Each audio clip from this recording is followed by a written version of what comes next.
Board at this end. There we go. Right. And then I guess I'll just have to send the recording over to you somehow. I'm sure we can make that work easily enough. How's it going? I'm all good. All good. All up to my, well, tend to focus on what I enjoy most and what I enjoy best. So whilst we're still in lockdown and I can't get out and put on an event, then I'm just, writing ads, writing headlines, writing campaigns. Doing your YouTube videos, which I've been watching avidly. Yeah. I mean, I guess that's one way for me to. I always need an outlet. It's like I got to feel I'm talking to somebody. So yeah, I know. If you're on you know what I mean? When you got an audience and you got a stage, then you're talking to somebody. But when you haven't, it's like, well, I feel a need to say a few things, So yeah, and I particularly like the habit of doing the live streams on a Friday because then they're not prepared. They're just like, oh, I've got a thought. Oh, let's go. So I prefer those. Yeah. Whereas the YouTube ones, I think they've been more prepared. Like I've done keyword research and things like that. But in fairness, I'm not sure how important that is anymore. It's like I think. I do like you. I do like both of them because I've been watching your YouTube videos for some time as well. I've got a YouTube channel as well. Probably haven't got as much views as yourself, but sometimes I go over them as well. But I do like your live stream because, like you said, it's you get a thought in your head and then you sort of get on the live stream and talk about journaling or how to create content. It's just like a stream of consciousness in some ways, or just, I guess, like I would say, like for example, my wife's much more extroverted than I am, so she really needs to sit with somebody to kind of get ideas out of her head. You know what I mean? So whereas I can do it on my own with my journal, but I like the just talking and seeing what comes into my head as I'm talking. That's why I'm enjoying the live streams because it's just what pops in your head is what you talk about, So yeah. No, it's great. What are you up to? I've been basically looking at how to do the webinars thing. So I've been going through. In fact, I went through all of the content that you gave on the unique core solutions, strategic den.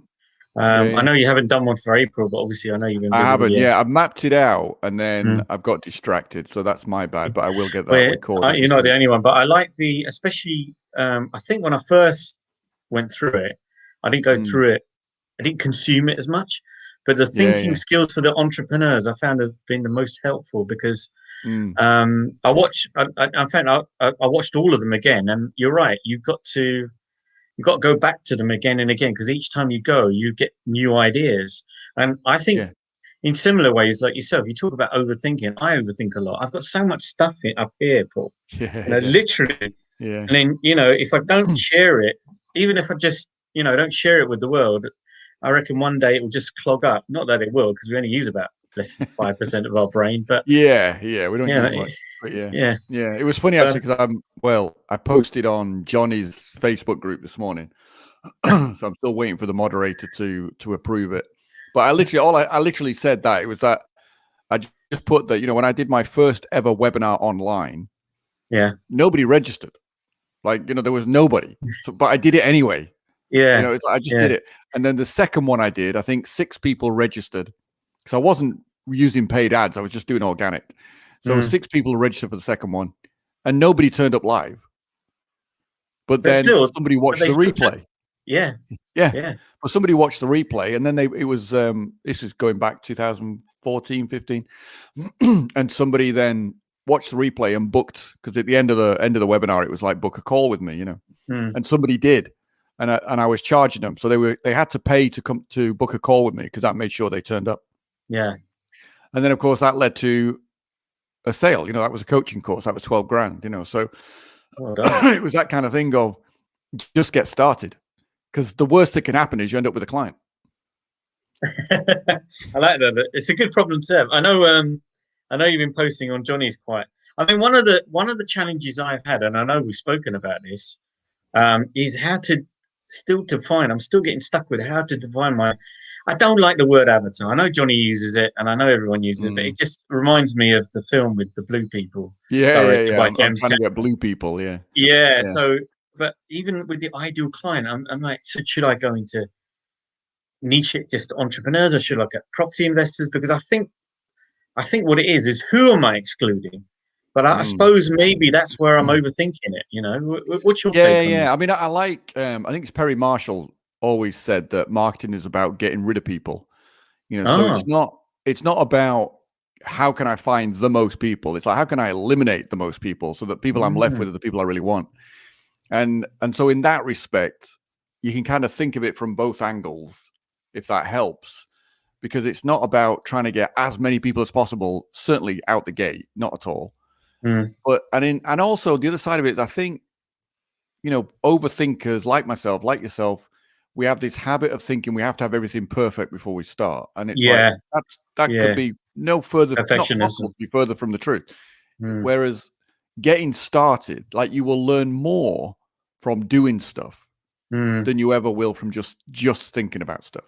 I think you're right, and and you know, you've got to do something and then reflect on it, but you can't reflect on something you haven't done. You know, you just go round and round your head and then you don't get anywhere. So, well, it's exactly, you know, you talk about, I know you talk about it in your videos when you first started doing events, and you talk about, you did an event in London, I think it was Victoria, long time ago. You got on stage, you did all the advertising and everything. Yeah, I still remember it clearly. It was traumatic. And not one person no put their hand up. No one bought. No. And then you went and, you know, studied about biopsychology. And I can relate to that because a couple of years ago, before I knew of you back then, but obviously we didn't connect. A couple of years ago, I started an online business, right? Sorry, I keep mess my bed. I started an online business. I thought, yeah, I could put the product out there, you know, people will buy, and I'll just have money in the account. And it didn't work like that. I lost a lot of money, probably not as much as you did, but I lost a lot of money, which is all the money I had. But I learned from that. And what I like about what you say in your videos, and also in the courses that that register with you, is that you have to take action. You have to implement it, and then the marketplace will give you the instant feedback whether they decide to take your product or service or it doesn't. So take me back to when you were talking about, you know, when you were doing on the stage and that. How did you then encapsulate, if it's a bit for a better word, go into your journal and then sort of like adapt so you understood how people buy rather than being sold to? Well, it didn't. I mean, the question came out in the journaling. The answer to the question came out from going and finding out. It was like, you know, so it was that thing of taking action, having an audience. So like I'd spent money and it worked at that time. Like if I ran the same advert today, it wouldn't have the same impact because, of course, you know, everyone's done it since. But at the time, yes, it got a good number of people in the room. And then getting up and doing a presentation, which everybody loved, you know, like they loved my energy, they loved the stories. But then at the end of it, nobody's buying anything. And then it's like going away and writing in my journal, you know, a whole bunch of 4-letter words to begin with. But then getting to that point of like, well, how do people make a buying decision? And then kind of the glaringly obvious of, well, this is why selling is a skill. Yes. You know, it's not common sense. But there's that thing that, and I think partly because, you know, raised in an environment where, you know, all my family and friends had jobs. Like I wasn't raised in an entrepreneurial household. So it wasn't like, oh, you know, my mom and dad are entrepreneurs, I'm going to do the same. It's like, well, my mom, my dad, my granddad, they all had jobs. For the most part, they had fairly manual jobs. So it was like, well, I didn't know. I didn't know what I didn't know. You know, ignorance isn't bliss, ignorance is pain. So it was that whole thing, well, how do people make a buying decision? And obviously at that point, I had obviously studied NLP. So it was like, well, if I'm going to find out, let's go model people that are doing this really well. So that was it. It was like, okay, well, who do I know who actually gets on stage and sells really well? Well, I know hardly anybody in the UK did at that time. It was brand new to the UK in that respect, but I knew plenty of Americans that did it. Like, even if I didn't know them personally, I knew that they ran events in the States. So I could go and through the people that I did know, I could kind of get an insight into what they were doing. And so I read a lot of books around selling because I'd never even bothered studying selling. So, you know, I started reading books on selling, started reading books on direct marketing. And, you know, there are patterns there, which is why people have written books about it. It's like, these are things they've tested with writing out sales letters. These are things they've tested when they've sat with somebody one-to-one. It's like these, these are car salesmen. This is how they sell. It's like, so all these things. And then I was also, at the time, Tony Robbins used to do his Power Talk stuff. So I'd bought a box of the interviews and I'd gone through those several times. And 1 or 2 of those were about influence. So again, there was stuff in there like Robert Cialdini's. There was an interview with Robert Cialdini in there. So it's like, that makes sense. Well, how do I use that? So that's how it all started to come together. And then it was like, right, you got to write a presentation that is specifically designed to get people to make a buying decision. You can't just deliver a presentation that people love and hope they'll then buy something at the end of it. It doesn't work that way. So and you can't pitch too early, like you said. A lot of people. You got to be. I mean, I guess in the front part of a presentation, you're very much building a lot of trust and credibility and all those kind of things. But certainly, every aspect of the presentation has one end outcome, which is for people to say, yes, I want to do this, or exclude them and go, no, I don't want to do this. Like, great. But it's got to do something. Whereas I was kind of coming from the place of, well, I just want to give people some, what I think is valuable information. And I want to do it in a way which is kind of, leverages me, my personality, makes them happy, does whatever. And then at the end, I'll tell them about this other product and hopefully they'll buy. And that don't work, And a lot of coaches and, consultants, therapists, that's what they do because they want to help people. But it's like you said, I mean, also I saw one of your other videos. I think you were interviewed by, I can't remember her name, but she's an American lady, this a few years ago. And that you actually sat down with the author of Influence, Robert Cialdini. Is that Cialdini? Yeah, when he was in London, He was when he was in London, and you were sort of like, it was almost like you came to interview him, but it came almost the other way around. You were giving him ideas and he was writing stuff down. So, you know.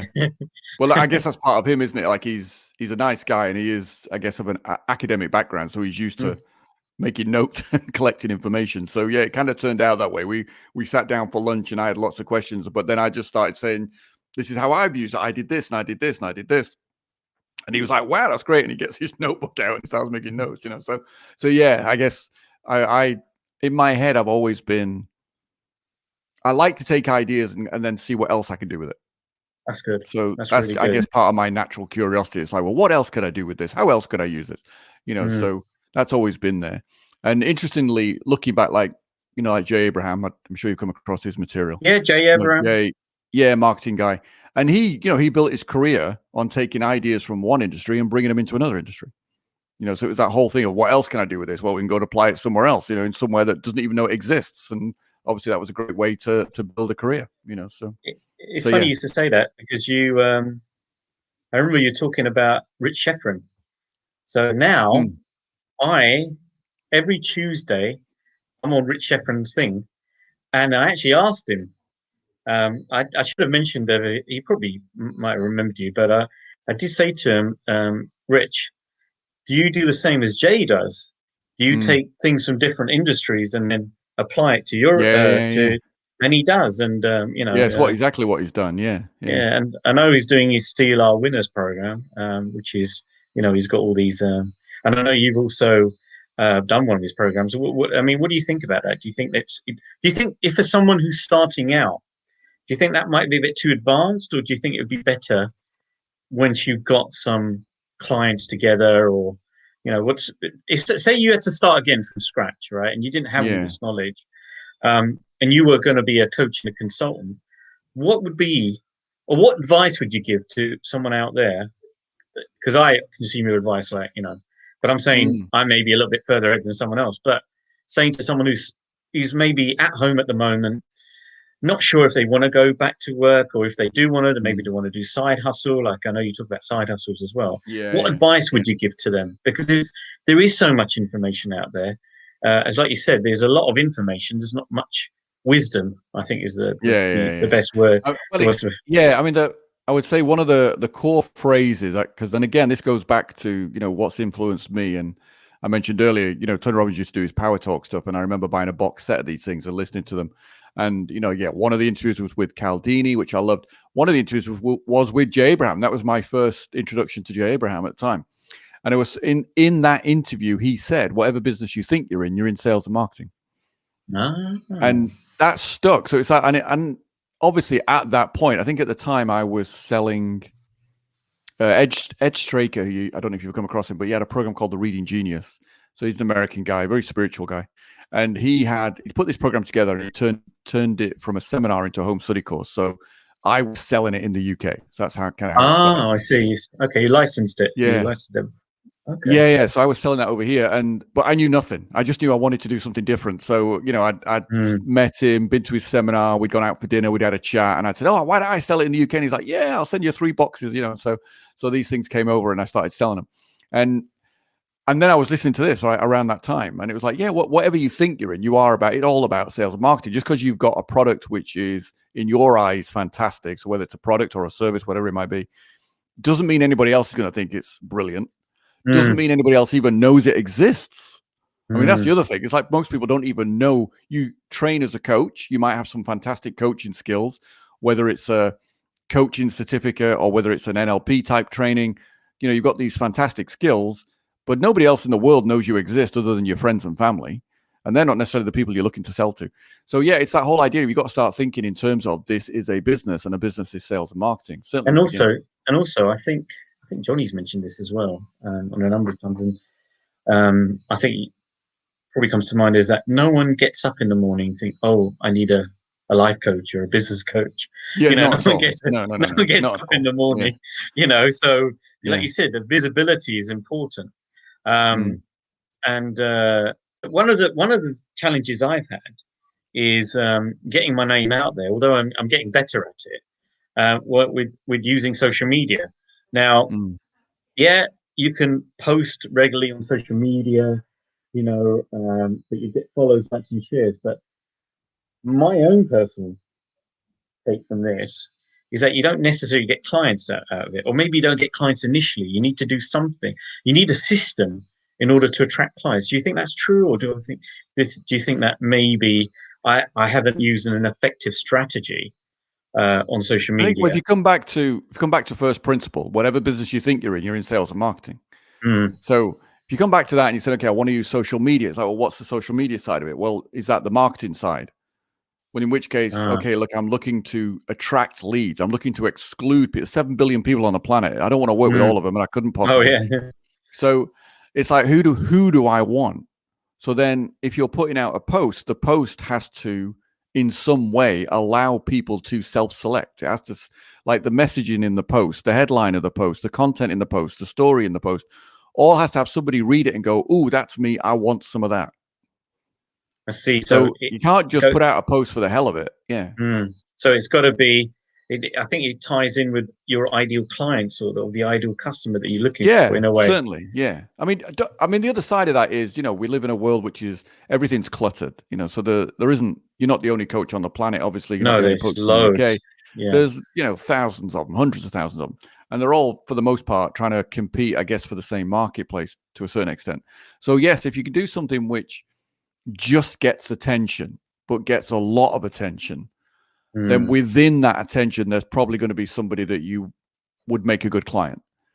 So like there are people on LinkedIn who get, say, thousands of views on every post and hundreds of comments on every post, but they're not hundreds of posts from all of them being their ideal client. It's just that whatever they've done has got them a lot of visibility.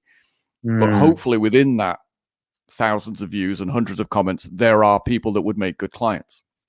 So you can do posts which are purely designed to just get attention, so controversy and such like work in that respect. Not something I do a lot with, but you can do that. If you wanted to, I'm sure if you had an opinion politically and you put that on a post, that's going to get attention, particularly if it pisses people off, so you can get visibility. But which comes to my next question. Do you believe in polarization? Do you believe in that I know you can't be everything to everyone, but do you believe in polarization? Let's take an example, for instance, like Kim Kardashian, right? Maybe half the planet likes her, half the planet hates her, but recently she's become billionaire status, or even well, he's an ex-president now, but Donald Trump, half the country liked him, half the. Do you think when you're doing your posts or on social media, or you're doing, I don't know, podcast or webinar, do you believe in being polarized? I think you've got to polarize to some degree. It's just how targeted your polarization is. I mean, Donald Trump, certainly in his campaigning, was very good at polarizing. And I guess when you're hardcore polarized two groups, then you are going to be more hated by one group and even more loved by another group. So it works. Extreme. It's just a question of, it's extreme, but it's also, does it resonate with you? Like, I can't think of anything I've ever done which was extremely polarizing, simply because they're not the kind of thoughts I have. For polarizing for me is very much about, I'll tell you the truth. Building a business is hard work. I'm not going to make it sound easy. Exactly. But I do know people that try to make it sound easy, because they know that human beings by their nature want easy. Everybody wants easy. It's like, do you want to lose weight? Yes. You want to do it the hard way or the easy way? Well, I'll go with the easy way, please. Well, there isn't one. Doesn't work. Yeah. It's like you said.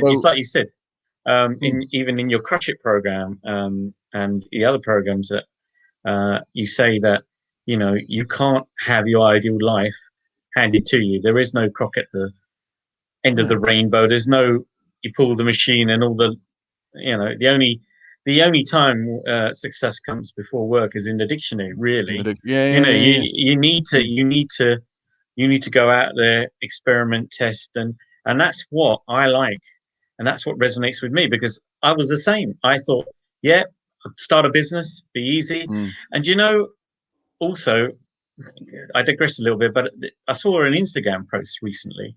I think it was a couple of weeks ago, and it's don't know who the person was, but he's got a Rolex, he's got loads of cash, and he's sitting in a car, and you're saying, contact me for instant riches. It sort of stuck a nerve with me, and I got so incensed that I wrote a post on LinkedIn, and I copied it to Facebook, saying, do you really think it's that easy to start a business? Here are my top 10 tips. And I just forgot about it. I just didn't even think about it. It was just something to get off my chest, right? Really. Yeah. And then I checked it a week later. It had 30 views. And then recently it had over 100 views. And I was, in a way, I was a bit taken aback. I was thinking, maybe I've touched a nerve here.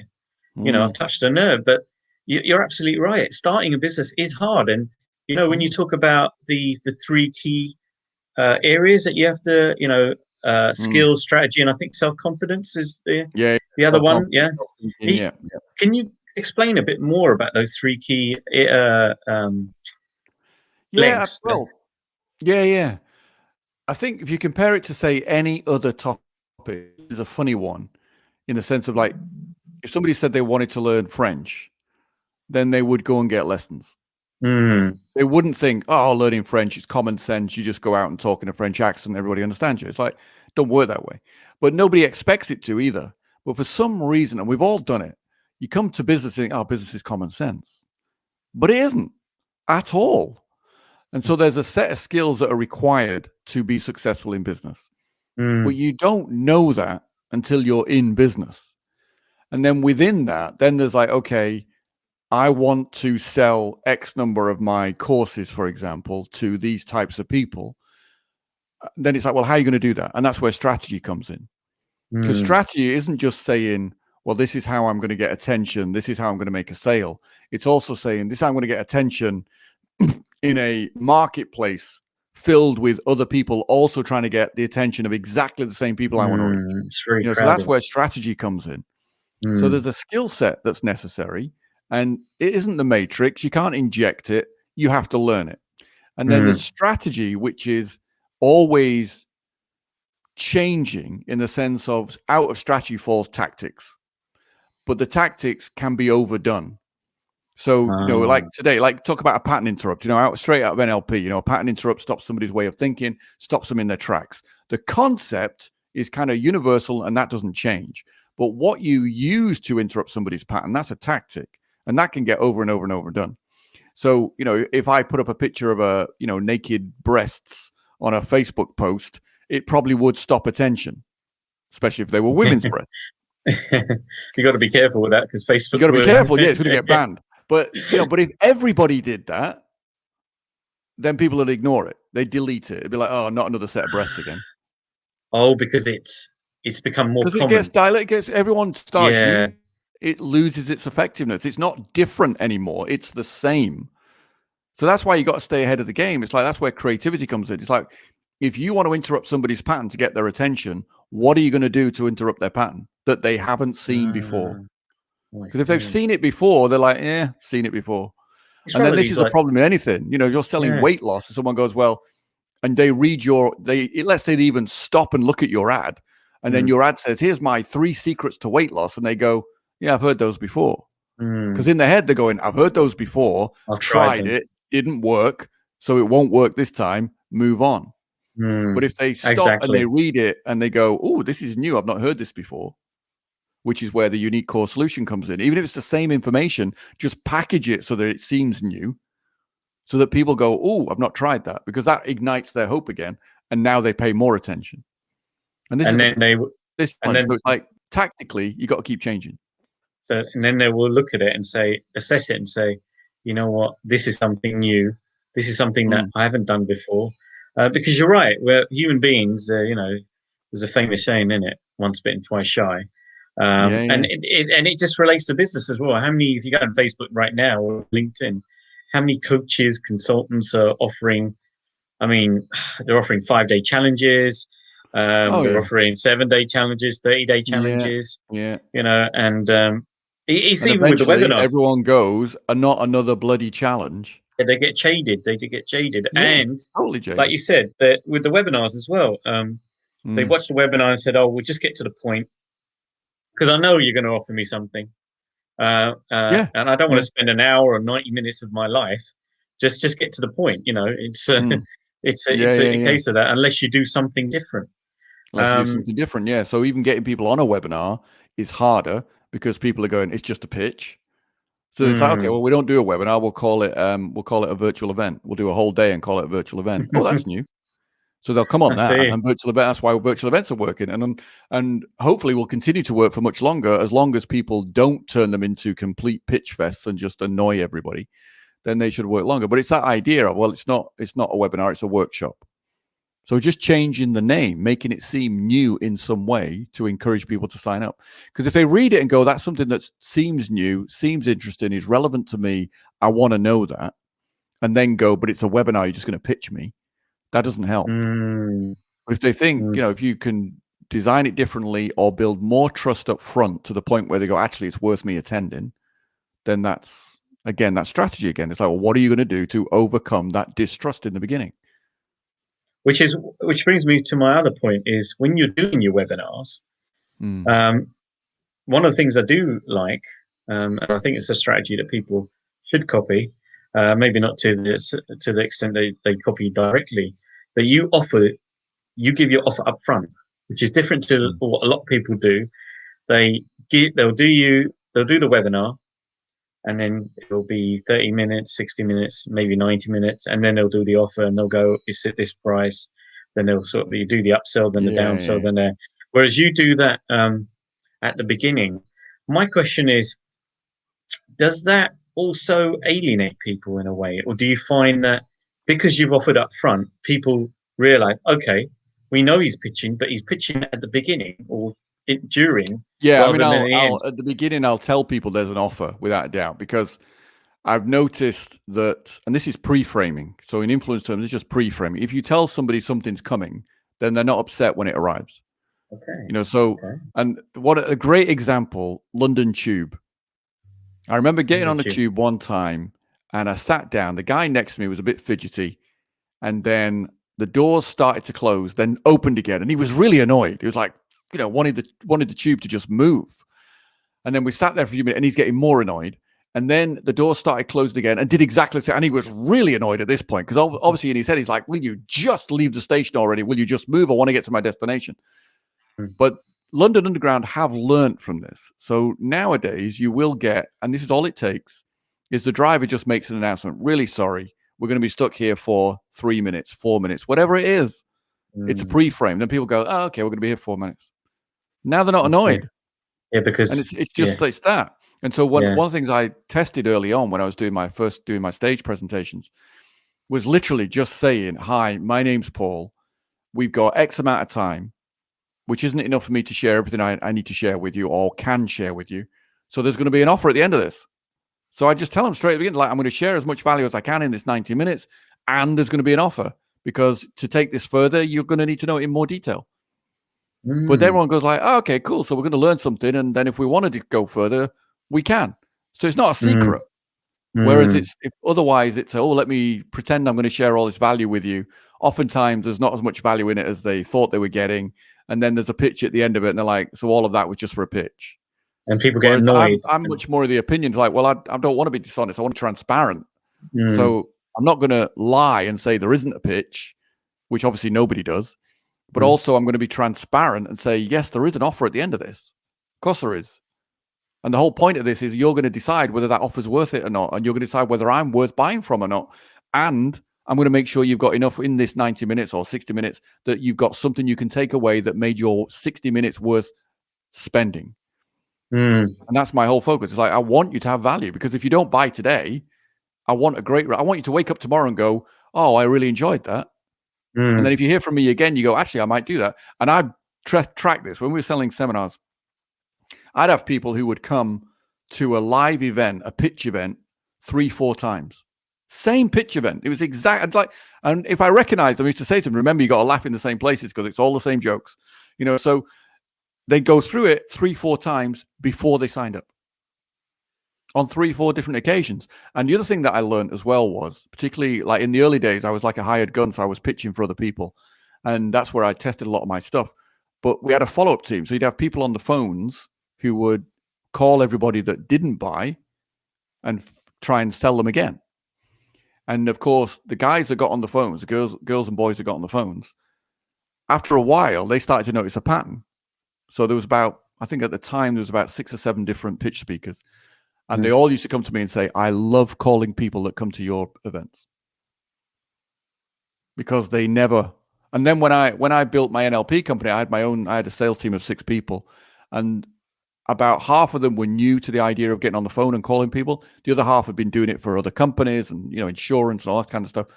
And the first week they were like, going for it. And then at the end of the first week, we had our meeting and they were like, the ones that had been doing telephone sales for a while were like, oh my God, this is so easy.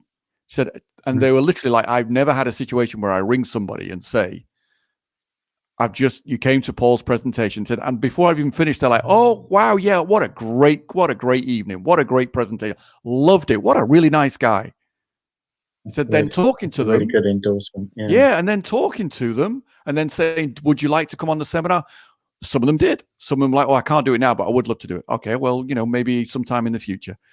But it was that whole thing of, it wasn't an interruption anymore. It wasn't battling with somebody to get them to listen.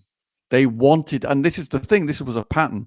And it was a pattern because no matter how many tactics, no matter how much else, from my point of view, the greatest tool of influence is rapport and trust. So I come at it from a point of view of, I am here to make sure you get value. So because if you don't, tomorrow you're going to hate me. I don't want that. That doesn't help you and it doesn't help me. Whereas it might be 2 years from today, you go, actually, I want to do Paul's event. I do believe it's going to help me and I want to do it. I'm ready to do it now. But if I've peed you off, you're not going to think that. And then we both absolutely lose, Absolutely. So I've always operated from that place. As we slowly, hopefully, get out of lockdown, do you feel that you will be able to do some more events, more face-to-face events rather than the online? Yeah, definitely. Yeah. And I definitely want to. I mean, there is an energy about a live event which you don't get with virtual events. I mean, I'm going to do more virtual events. Like I think virtual events definitely here to stay, and I like doing them. I like the convenience of it in the sense of I can reach a global audience. Obviously, time zones permitting, but I can reach a global audience, and it's much easier. And the technology now has made it so easy to just get online and stream and do a whole day's event and keep people engaged. And with things like, like Zoom, you got breakout rooms now and things like that. So you can put, it's almost like you can say, let's go do an exercise, and stick 4 people in a room together and they can talk to each other and do the exercise and come back together and ask questions, which is not dissimilar to a live event. When I used to teach NLP or when I used to teach anything, we'd share stuff. Then I say, right, let's go do an exercise, get into little groups of 3, 4, 5, go do an exercise.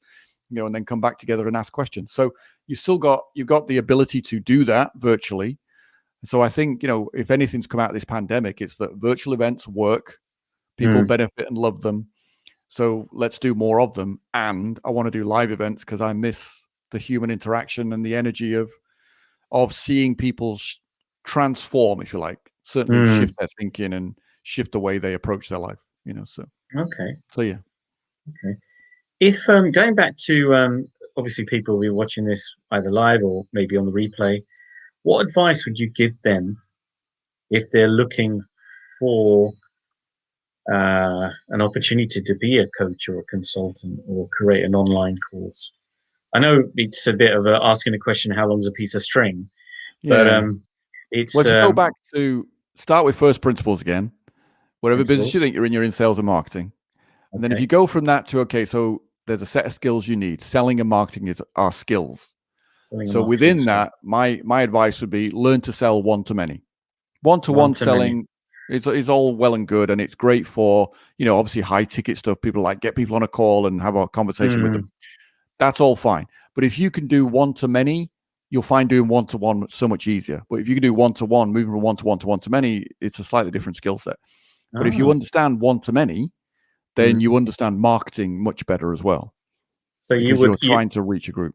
So you would advocate for someone who's looking to, or maybe he's been a coach for a little bit, to go for one-to-many. I know many of the highest paid coaches like Tony Robbins, Taki Moore, they do a lot of one-to-many as well. So and also it ties in with direct response marketing. Like the whole idea of a sales letter was salesmanship in print or salespersonship in print. So it's that same idea. You're sending it out to multiple people, and it doesn't necessarily mean you have to be on stage speaking to people, but it does mean that you would kind of go down the direction of a webinar or something like it. Like the structure of a webinar is deliberately one-to-many. Although in delivery, you deliver it as if you're talking one-to-one. Because obviously, if you've got 1,000 people on a webinar, it's 1,000 one-to-one conversations. Yes. It's not me and 1,000 people. But the structure of it is one-to-many. And that same structure can be delivered as a webinar, can be delivered as a virtual event through the day, can be split into 3 or 4 pieces, call it a product launch. It's the same structure. It's the same pieces. It's just how you've put them together. So if you learn that, you've actually got the basis of pretty much every single strategy on the internet for selling. Okay. I know you tend to use, I know people out there and all the experts and all the coaches and consultants, they do different things. Some do challenges, others do podcasts, others write books because of the authority thing there.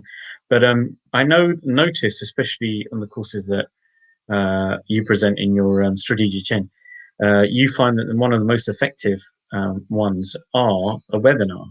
Why is that compared to like someone doing a podcast or wanting to write a book? I know they're quite worthwhile things as well to do.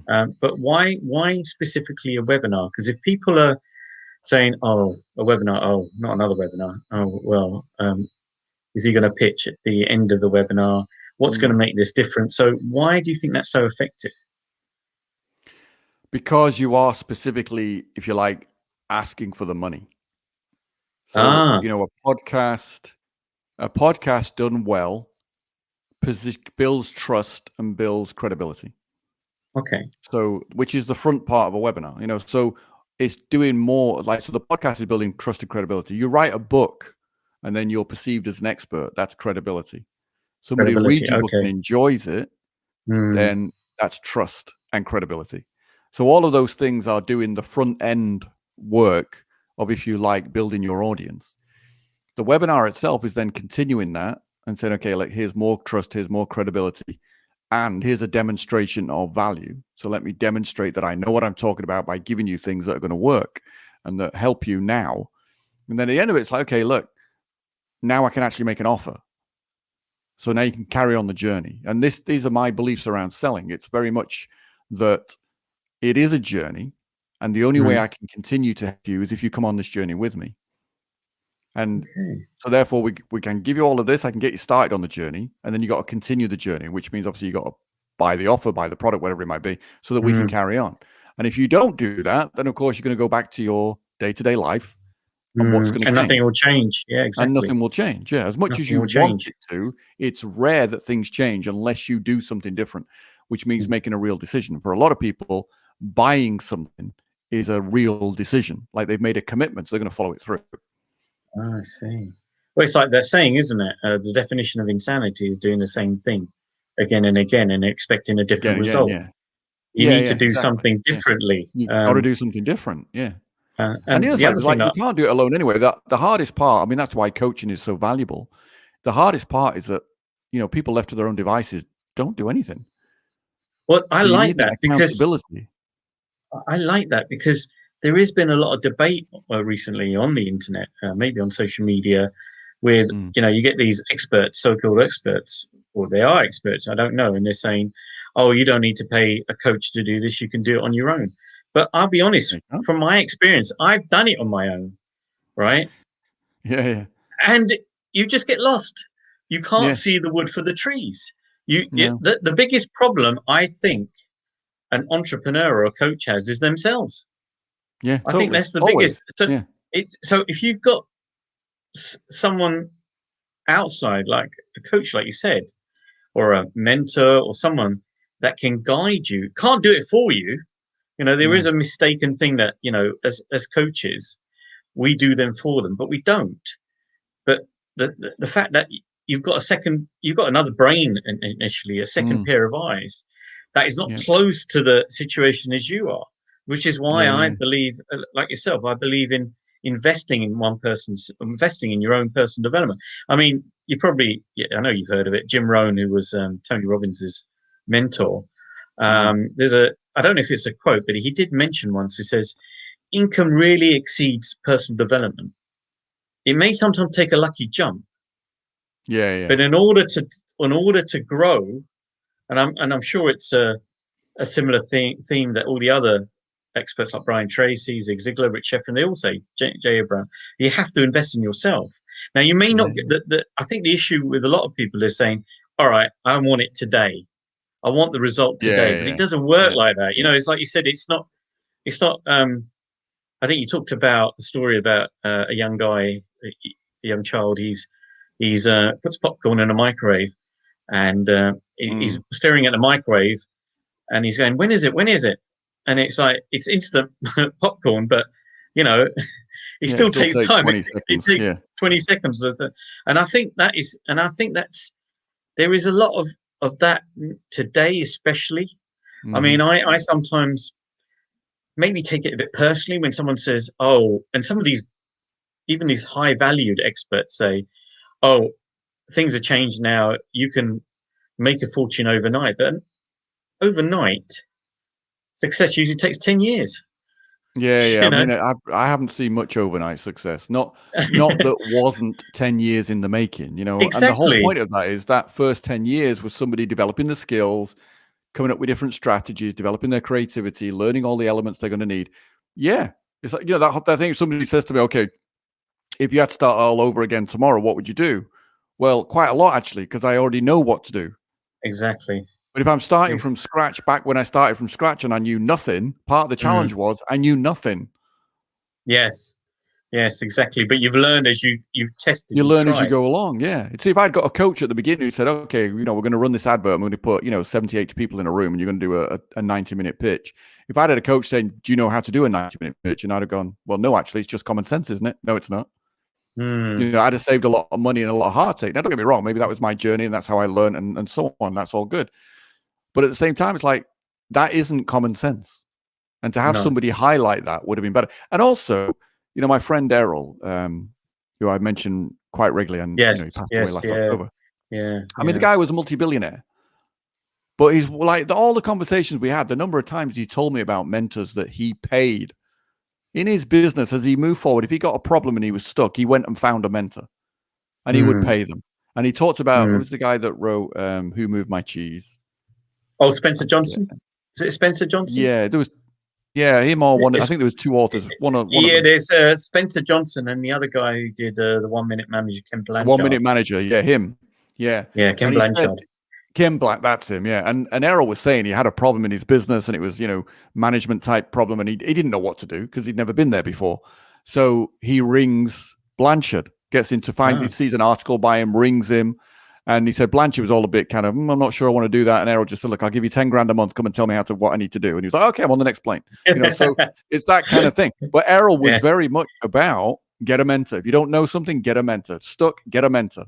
That was his whole thing. Throughout his whole career, he never worried about getting his checkbook out to pay a mentor because he knew he had a problem. He needed to solve it. He needed somebody who had a solution. He didn't want to wait another 6 months, a year, potentially lose his business just because he didn't want to pay somebody to actually solve the problem today and move on. He knew the value and the power of mentoring. And it brings me to another point.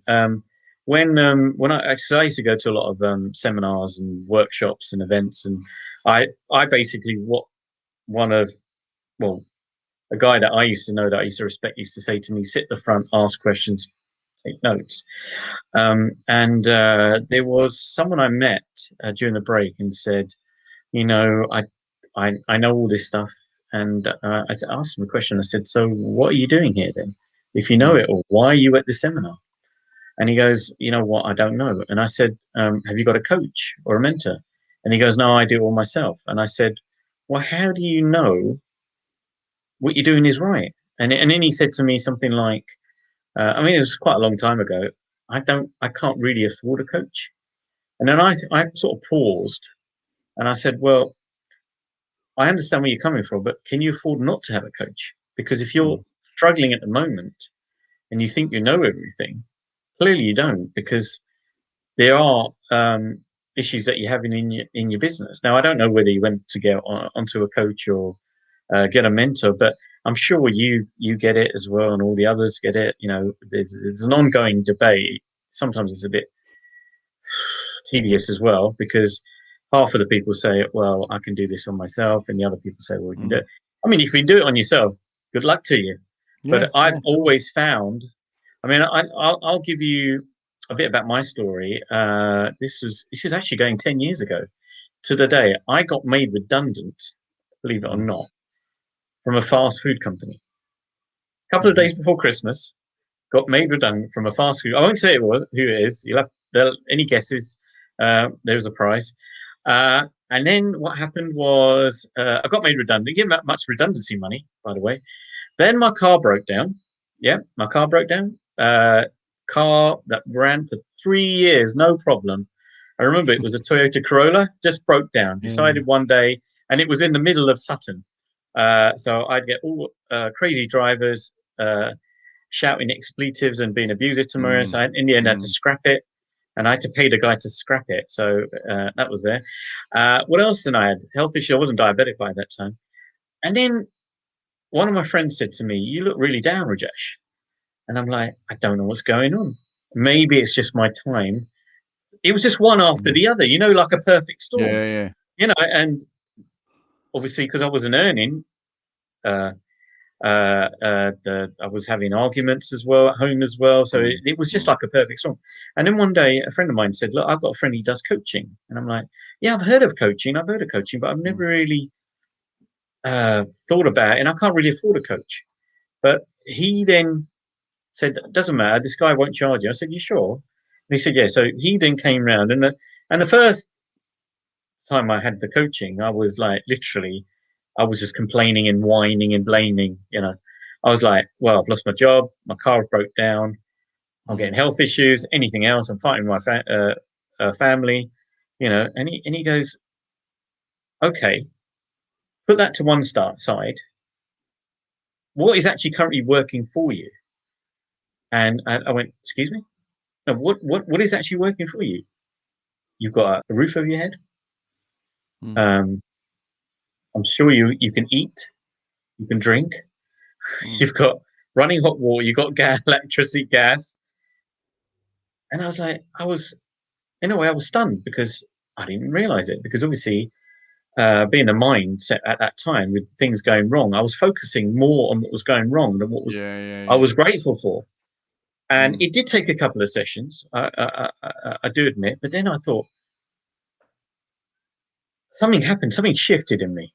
I don't know what, a perception. And it wasn't subtle, it was subtle at first. I was like, you know what? Okay, I lost a job. People lose jobs. Technically, it wasn't me that got made redundant. And for people that's watching this, it's not you that gets redundant. It's the position. Yeah.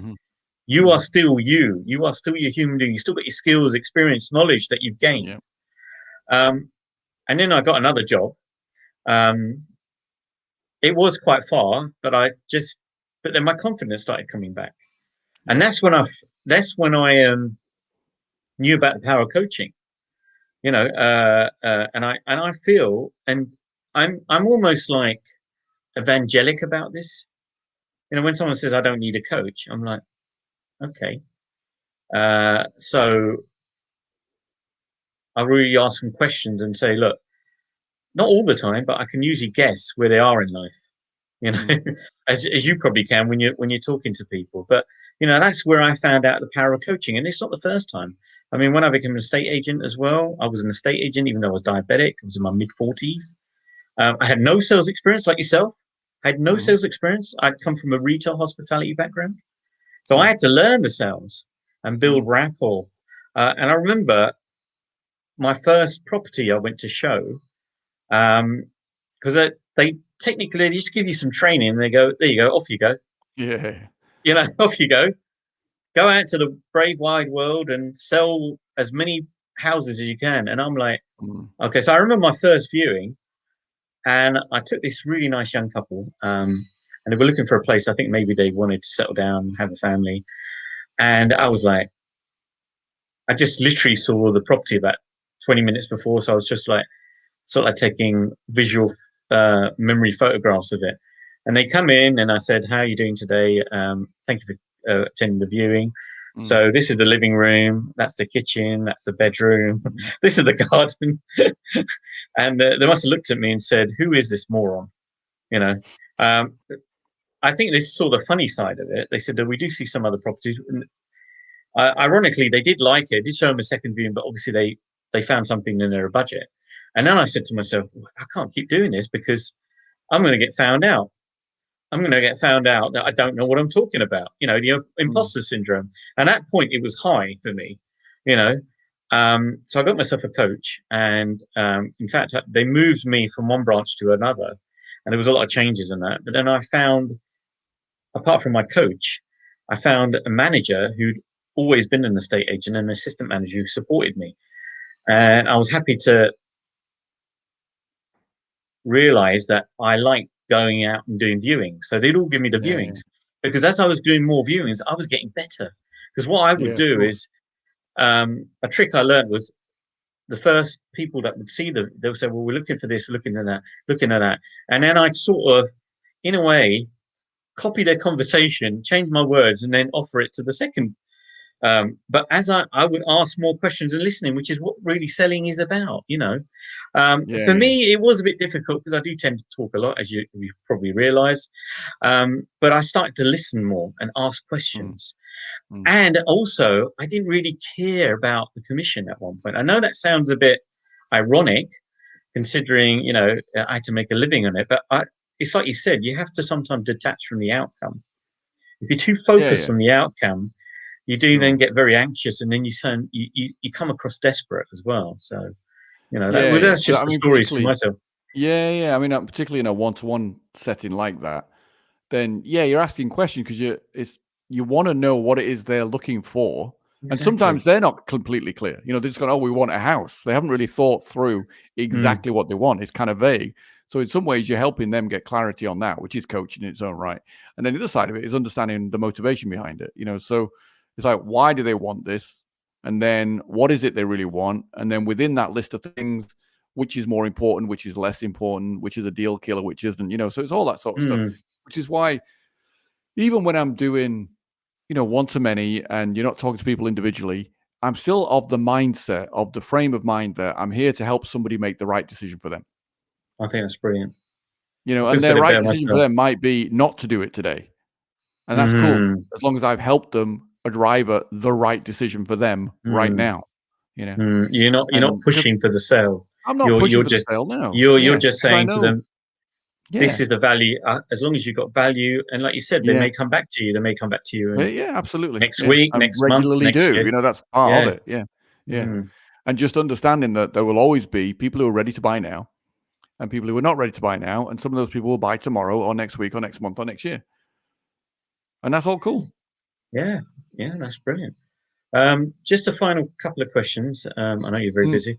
How do you deal with and I know it's in this country there is a bit of a stigma to it. How do you deal when thing doesn't work out and you, for want of a better word, you feel that you failed? I mean, obviously, failure is just feedback, you know. But or maybe in the earlier days when, after you'd done that seminar, how do you deal with it in a way that doesn't uh, destabilize you? So you like, well, or you go through the motion, said, oh well, that didn't work. Fine, okay, I'll stew for an hour or a day, but I'll get back on the horse and start again. Yeah. I mean, I think this part of the power of having a journal where somewhere where you can express yourself and you're not got it all bottled up. And again, it helps you gain clarity on it. But the flip side of it is, I've got a goal, I've got a vision. The only way it's not going to happen is if I give up. So whatever happens, I can get annoyed, I can get frustrated, I can feel like an idiot. But if I give up, I'm never going to get the vision. Whereas, I'm not the first person to have faced a challenge. I won't be the last. Another reason for, reading biographies or hanging around with people who have been extraordinarily successful and talking to them is that you learn that everybody faces problems. Like, problems are not unique to me. Like everyone faces problems. What is the unique part, or the road less traveled almost, is that idea of not giving up. It's like, okay, this didn't work out, so we got to do something different. But that doesn't change the end destination, doesn't change the end goal. It doesn't change the vision. It's like, okay, well, that didn't work out. Something's got to change. Like, I do a presentation, nobody buys. Okay, well, that was a waste of money. Or, well, I just learned something. Something's got to change. Or what's got to change? Well, the presentation's got to change, or the delivery's got to change, or the offer's got to change. Something's got to change. So that's really what it comes back to. And yes, there have been times where I've spent a couple of days feeling sorry for myself. But ultimately, it's like, get back on that and get on it, because otherwise, what are you going to do? Like, what is the alternative? 5 years is going to pass. Whatever you do, you could lie in bed for 5 years. 5 years is still going to pass. But then it's just like, what's the probability of creating the lifestyle you want if you lie in bed for 5 years? Pretty unlikely. So, let's get on it. So ultimately, that's what I always come back to. And I guess as I've got older and I've, excuse me, and I've faced more challenges more frequently, and I think that's the other side of it. You will face more challenges more frequently. But then it's like you just kind of get into this habit of, well, that didn't work next, that didn't work next. So you just get used to it. It's like anything, isn't it? It's like, if I've done karate most of my life. And in the early days, you go training, and the first time you have to do some sort of freestyle fighting, it's scary because it's complete unknown. But the more you do it and the more skills you get and the more strategic you get, the better you get at it. So it becomes less of an unknown. And it's the same here. It's like every time you face a challenge, you find a way to get around it. Great. So you face another challenge, it's like, well, I've not faced this particular challenge before, but I faced other challenges and I overcame them. We'll overcome this one, so it just gets easier. So persistence is probably part of the entrepreneur's makeup, isn't it? I guess so. Yeah. I've never thought of it in terms of, I've never thought of myself as a persistent person. I've just thought of, well, I've got a goal and we just keep going. That's really good. That's it. That's really good. What else am I going to do in my life? It's like, I'm not going to retire. Why would you retire? I've seen people retire. In the past, when people retire, particularly men, they're usually dead within 2 years, probably out of boredom. So it's like, well, I ain't going to retire. I'm just going to keep going. I want to reach more people, do more interesting things, take on more interesting projects. It's like, what else are you going to do? Well, like you said, there's a whole world of opportunity out there, and it's a very noble thing that you're doing, because there are a lot of people out there that are probably, stuck. I know I give out videos as well, and we're all human. We've all got our flaws. We all have, like you said, in one of your videos, some days you're super productive, and other days the duvet just feels extra heavy. Exactly. But you can't allow that to continue. Like you said, if you stay in bed it's like, should I go out and should I get up out of my bed that I was laid in all day and make a cup of tea? No, what's the point? Because I'll have to make the cup of tea, put the tea bag, put the milk, put the sugar, and then I'll have to clean it. But that is not what we were put on this earth for. We're put on it. No, and exactly. Going back to what you're saying as well, you'll find that if you don't find out what your purpose is, and you just exist, the universe will push you, because you're here to grow. Yeah, and it's happened with me. There've been times when I haven't done things like one week I did absolutely nothing. Absolutely no. I'll be honest with you, I did absolutely nothing. Just watched TV, and which isn't usually like me. And then something happened, and I thought to myself, "Oh dear, that's probably the universe telling me that I need to get my ass into gear, into speed." Yeah, totally. And like you said, I mean, time is the only valuable currency we have. You know, you can't. And I've had discussions with people, and I said, look, you know, you can't. I mean, in fact, there was a friend of mine that I coach. I won't mention the name, and he says, "Well, I spent 8 hours on YouTube," and I said, "Well, that's fine, but on a scale of 1 to 10, how serious are you about financial freedom?" And he goes, "Well, it's a 9, Raj." And I said, "But you're not being congruent. You're not your actions and your thoughts are not congruent reactions."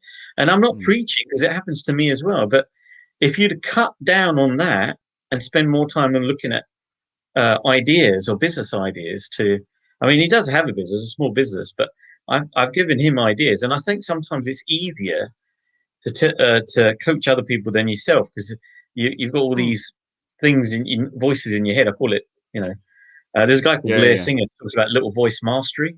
So a really good book. I recommend it.